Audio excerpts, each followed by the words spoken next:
Veç dënimi që i zbriti në 2 vjet e 8 muaj burgim, ish kryeprokurori të Vlorës Aurel Zarka, i ndalohet që për 5 vitet e ardhshme të ushtrojë funksione publike.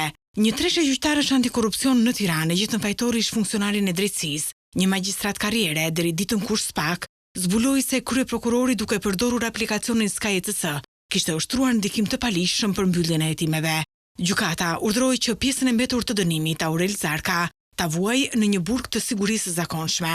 Prokurori i posaçëm Klodian Braho, që hetoi Zarkën për 10 muaj, ngriti akuzat e korrupsionit në bashkëpunim dhe ushtrimit të ndikimit të palishëm për të lehtësuar dosjen në ngarkim të akuzuarve të dosjes Toyota Yaris.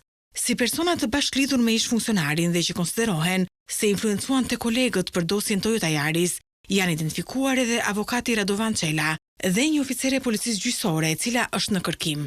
Zyrtarisht SPAK ka ngritur akuza vetëm ndaj 3 personave që rezultojnë se u gjykuan të veçuar nga njëri tjetri, mbasi deri në mbylljen e hetimeve i arrestuar ishte vetëm kryeprokurori i Vlorës, që mbahet në arrest në burg nga korriku 2024. Kur avokati Çela u dorëzua gjykimin ndaj ish funksionarit, kishte avancuar dhe për këtë arsye ai u gjykua në vete.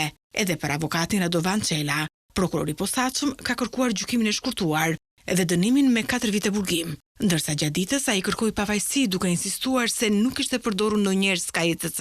Vendimi për avokatin e akuzë do të shpallet në datën 22 maj, ndërkohë që për oficerin e policisë gjykimi nuk ka nisur ende.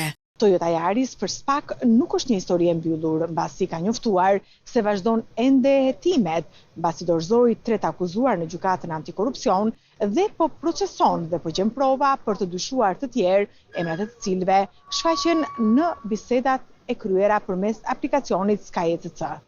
Për Top Channel, Anila Hoxha.